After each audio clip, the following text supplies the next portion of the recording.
Shalom sahabatku yang terkasih dan sehati dalam Yesus Kristus.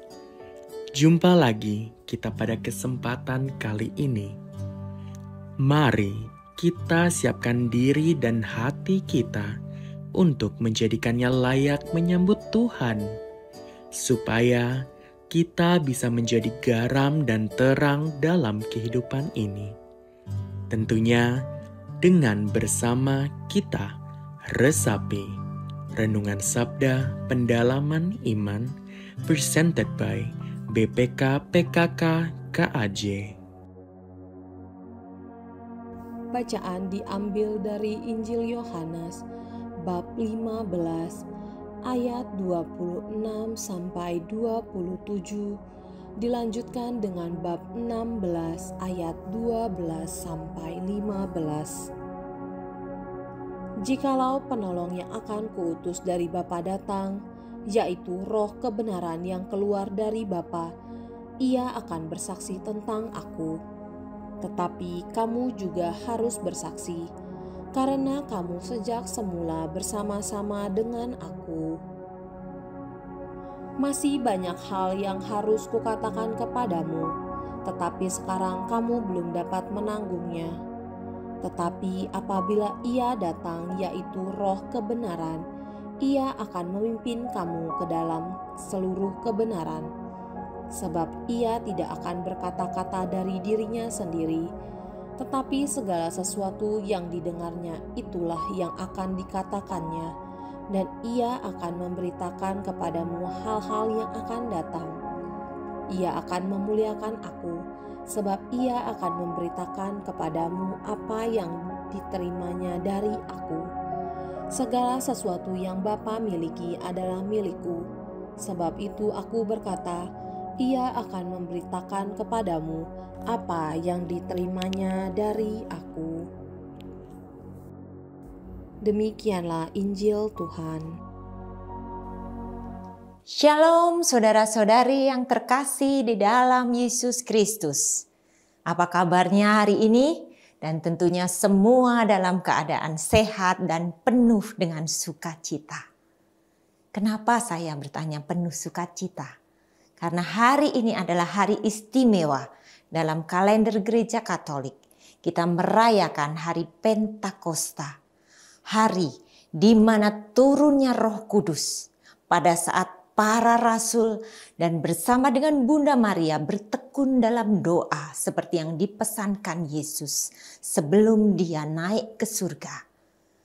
Dan hari itu, di dalam bacaan pertama hari ini, tentunya dalam Kisah Para Rasul, semua dipenuhi dengan Roh Kudus.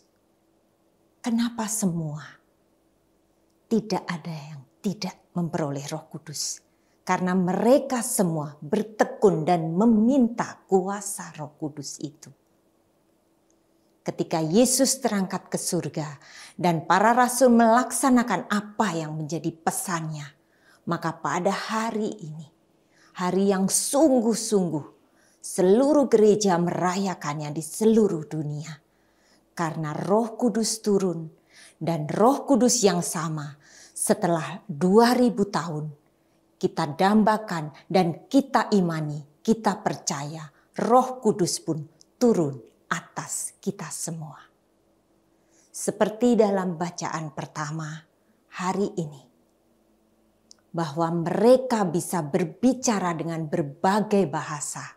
Sehingga setiap orang yang melihatnya dari berbagai macam bangsa, mereka bisa mengerti.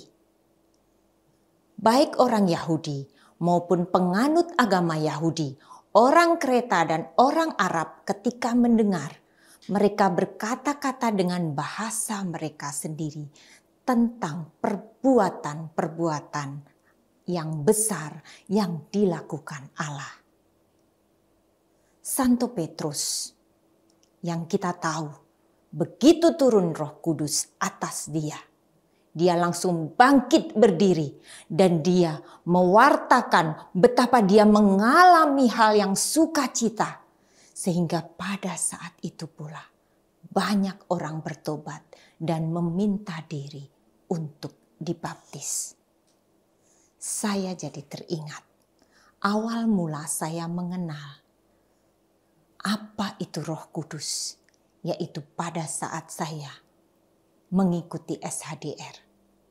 Saya Katolik dari lahir, tapi ketika saya mengalami pencurahan Roh Kudus dalam SHDR itu, saya benar-benar merasakan hal yang berbeda, suasana baru, di mana saya merasa dilahirkan kembali. Saya merasa bahwa Allah begitu mengasihi saya. Karena tadinya saya merasa terpukul dengan pengalaman hidup yang saya alami. Pada saat itu, ayah saya baru saja meninggal dan anak saya sakit. Saya merasa ditinggalkan. Saya merasa saya tidak punya siapa-siapa lagi. Karena orang yang paling dekat dengan saya, yaitu ayah saya, harus pergi ke rumah Bapa. Tidak ada tempat buat saya curhat lagi. Namun ternyata ketika saya ditawarin ikut SHDR, dan saya di situ mengalami hal-hal dari sesi-sesi yang saya ikuti, bahwa Allah menyelamatkan saya, bahwa Allah mengasihi saya, dan kita mohon karunia Roh Kudus untuk menghadapi hidup kita di hari-hari yang akan datang. Saya benar-benar merasakan disitulah Allah hadir. Kuasa Roh Kudus benar-benar mengurapi saya, benar-benar membuat saya bangkit dan merasakan bagaimana Allah benar-benar mencintai saya.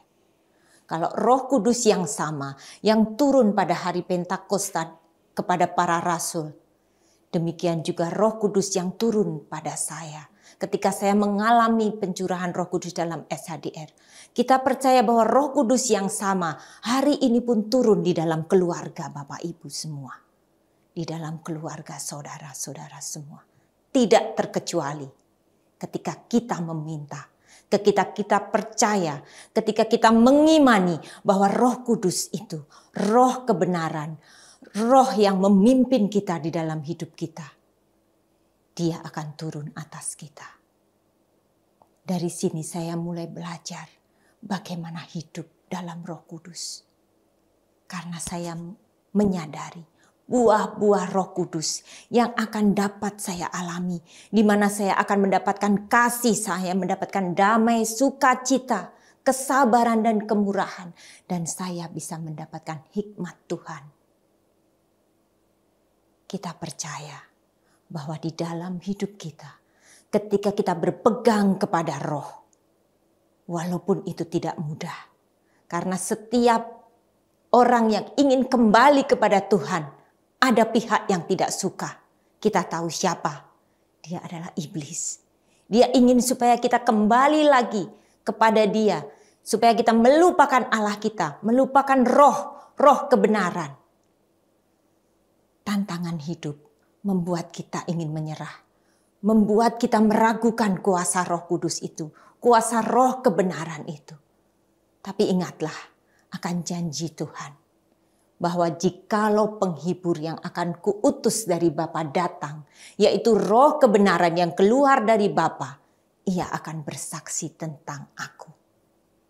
Tetapi kamu juga harus bersaksi, karena kamu dari semula bersama-sama dengan aku. Firman itu memang disampaikan Yesus kepada murid-muridnya. Namun kita adalah murid-murid Tuhan juga.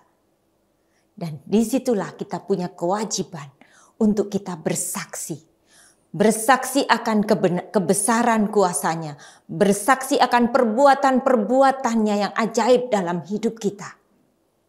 Karena apabila Ia datang, yaitu roh kebenaran, Ia akan memimpin kita ke dalam seluruh kebenaran. Tidak akan berkata-kata dari diri kita sendiri, tetapi segala yang kita dengar, itulah yang dikatakan Roh Kudus. Dan itulah yang harus kita persaksikan kepada orang-orang di sekitar kita. Sehingga nama Tuhan semakin dikenal, nama Tuhan semakin dimuliakan. Dan kita pun akan semakin bersukacita dalam kebenaran itu.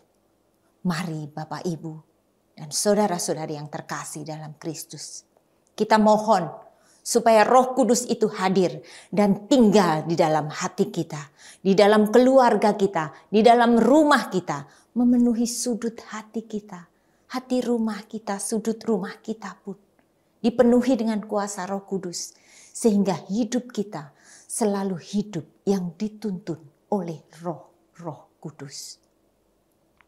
Sehingga dimanapun kita dapat mengalami buah-buah yang dijanjikan.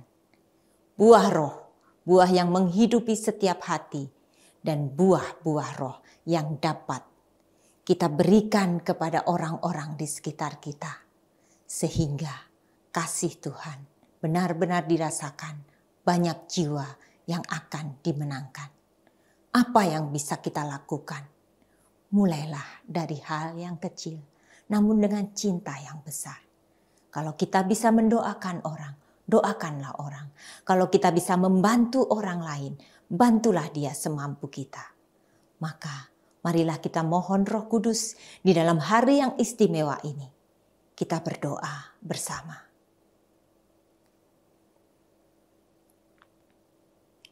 Dalam nama Bapa dan Putra dan Roh Kudus. Amin. Berhembuslah Roh Kudus di dalam hati kami. Penuhi kami dengan kuasa-Mu dan urapilah kami. Sehingga setiap sudut hati kami senantiasa mampu memuji nama-Mu. Biarlah mulut kami mewartakan kasih-Mu Tuhan. Dan setiap tangan kami mampu melakukan apa yang menjadi ajaran-Mu. Bapa yang penuh kasih, terima kasih untuk kuasa-Mu, untuk cinta-Mu, untuk kasih-Mu. Dan hari ini, roh yang sama yang Kau janjikan, kami imani, kami percaya akan turun atas kami semua. Dan biarlah setiap hati yang sakit Engkau sembuhkan. Setiap hati yang terluka Engkau pulihkan. Yang lemah Engkau kuatkan. Dan yang jatuh Engkau mampukan untuk bangkit kembali. Berjalan lagi menuju kepada setiap tujuan hidup. Yaitu mewartakan kasih-Mu. Bersyukur atas segala rahmat-Mu. Terima kasih Tuhan. Dan jadikanlah pada hari ini, hari yang baru, hati yang baru, untuk kami senantiasa mampu menjadi saksi-saksi-Mu. Terima kasih Tuhan. Hanya di dalam nama Yesus kami berdoa dan mengucap syukur. Karena Dialah Tuhan kami, Allah kami yang berkuasa kini dan sepanjang segala masa. Amin. Dalam nama Bapa, Putra, dan Roh Kudus. Amin.